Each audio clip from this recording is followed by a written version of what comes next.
Hi! Ang pangalawang topic natin ngayon ay ang addition and subtraction of fraction. Bago tayo pumunta sa pag-add ng fractions, aralin muna natin ang pag-simplify ng fractions sa pamamagitan ng pagkuha ng greatest common factor o GCF. Sa sample na to, pinapakuha ang GCF ng 10 tsaka ng 4. Ang factors ng 4 ay 1, 2, 4, samantalang ang factors ng 10 ay 1, 2, 5, tsaka 10. Makikitang ang parehong factor sa kanilang dalawa ay 1 tsaka 2. Yung nakuha mong factors na pareho sa dalawa ay imumultiply mo. Kaya 1 times 2 equals 2. Yun ang greatest common factor. Ang greatest common factor ang siya namang i-divide mo sa numerator at sa denominator para masimplify ito. So 4 divided by 2 ay 2 at 10 divided by 2 ay 5. So ang simplified fraction ng 4/10 ay 2/5. May tatlong steps sa pag-add ng fraction. Una, siguraduhin pare-pareho ang denominator. At pagkatapos, i-add na ang numerator. Pangatlo, i-simplify. Step 1 sa pag-add ng fraction ay gawing pareho ang denominator. Dahil pareho ng 5 ang denominator nila, kopyahin na lamang ito at proceed ka na sa step 2. Maaari mo nang i-add ang numerator na 1 plus 2 equals 3. Kaya ang final answer ay 3/5. Step 3 ay i-simplify. Ang greatest common factor ng 3 tsaka 5 ay 1, kaya nasa simplest form na ito. Sa pangalawang example natin ay 2/3 plus 2/5. Makikitang magkaiba ang denominator. Ang step 1 natin ay gawing pareho sila. Magagawa natin to sa pagkuha ng LCD or least common denominator. Maaari mong i-check ang link sa baba para sa LCD tutorial. Sa sample na to, ang least common denominator ay 15. Gamit ang 15, gagawin na natin common fractions ang 2/3 at 2/5. So 15 divided by 3 is 5 times 2 is equal to 10. Gawin naman natin to sa 2/5. So 15 divided by 5 is 3 times 2 is equals to 6.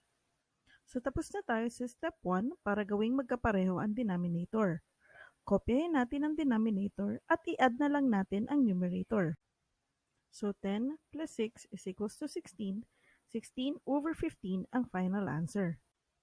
Punta na tayo sa huling step at yan ay i-simplify.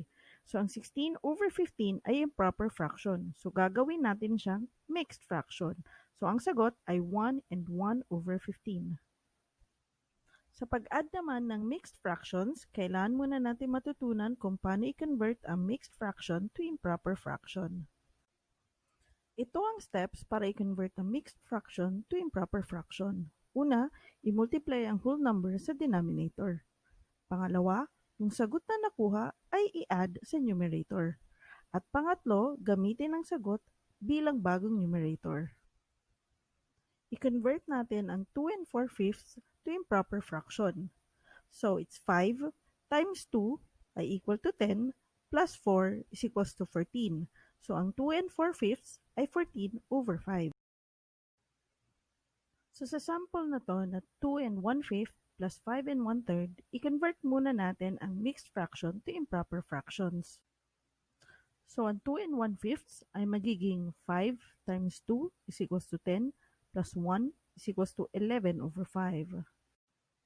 Ang 5 and 1/3 naman ay magiging 3 times 5 is equals to 15 plus 1 is equals to 16 over 3.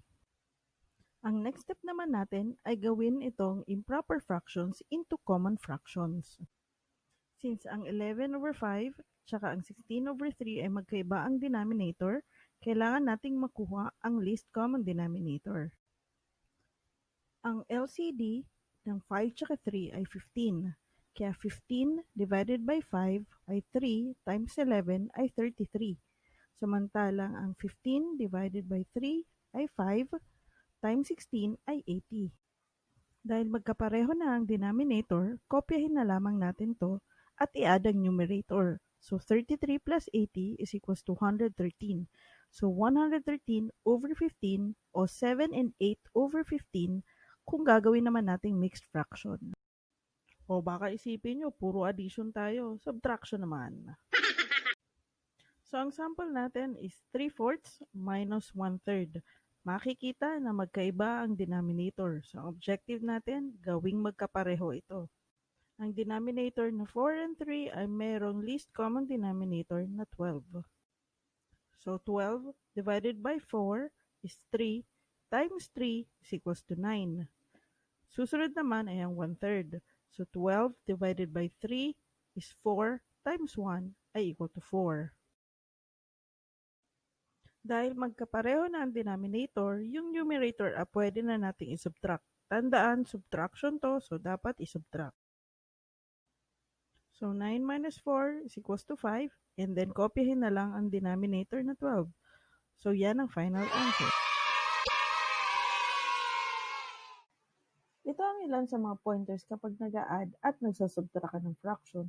Una, kailangan laging pareho ang denominator. Hindi ka pwede mag-add or subtract ng numerator hanggat hindi nagagawa ito. Pangalawa, i-convert ang mixed fraction to improper fraction bago ka mag-add or subtract ng fraction.